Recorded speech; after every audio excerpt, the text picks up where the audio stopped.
Madam शराफत साहब दिल की खातराइयों को बीच काम से खुश होते ने इन्होंने बहुत अच्छा काम किया है, लेकिन काम इस वजह से किया है कि नून लीग वाले पूरी मुदाखलत की थी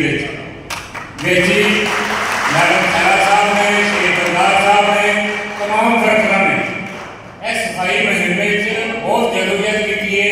सैनिटेशन सीबीए के स्टाफ ने बड़ा काम किया है।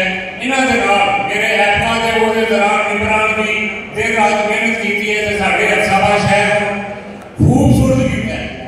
ये थोड़ी कामयाबी है, थोड़ी कामयाबी देने वास्ते सारी नून लीग पंजाब की पाकिस्तान की थोड़े सामने बैठी है। तो मुबारकबाद देती कि तुम साढ़े शहर को खूबसूरत किया है, बार बार सफाई की है। मैं तमाम दोस्तों का भरपूर शुक्रिया अदा करना, भाई साहब साहब का, शेख गुजार साहब का, अपनी पूरी नून लीग जिला अफसाबाद का जिन्होंने मैडम मरियम नवाज के काश के उत्ते या कहने के उत्ते भरपूर काम किया, थोड़े वालों किया, साढ़े वालों किया है। ये साड़ी सारे की खुशनसीबी है कि अच्छी हुकूमत काम करती पई है तो साढ़े वास्ते बेहतर तो बेहतर मनसूबे तैयार करती पई है। मैं मैडम साहब वास्ते रिक्वेस्ट करांगा, मैडम शराफत साहब ते शेख सरदार साहब वास्ते कि साढ़े को मशीनरी बहुत ज़्यादा है, MC अफसाबाद है, लेकिन लेबर साढ़े कोई नहीं। जितने सानू 300 बंदे लोड़ है उसे 50-60 बंदे काम करते हैं। मैडम साहब ये रिक्वेस्ट की है कि सानू सैनिटेशन की सीटां दित्तियां जान कि साढ़े काम करने वास्ते वर्कर मजीद भर्ती किए जान।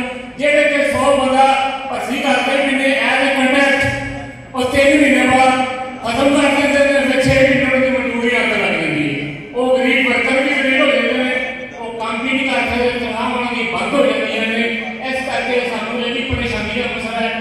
तो मैं बार बार रिक्वेस्ट थोड़े से करांगा कि मजीद शहर में जिस तरह साड़ी हुकूमत, साड़ी पार्टी, साढ़े वर्कर खुश हो उस तरह शहर में बर्फ सफाई दो। अल्लाह ताला थोड़े रिजल्ट आबादत इंशाअल्लाह दावा करेगा।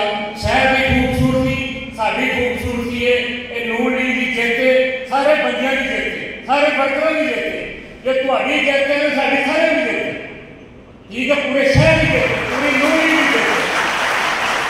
लेकिन शहर को साफ सुथरा पूरा करने क्योंकि बहुत ज़्यादा मुबारक बहुत सिंह को मैं शुक्रिया अदा करना अपने तमाम लीडरान का जिन्हें इतने अपना खसूसी टाइम कटिया। मेहरबानी।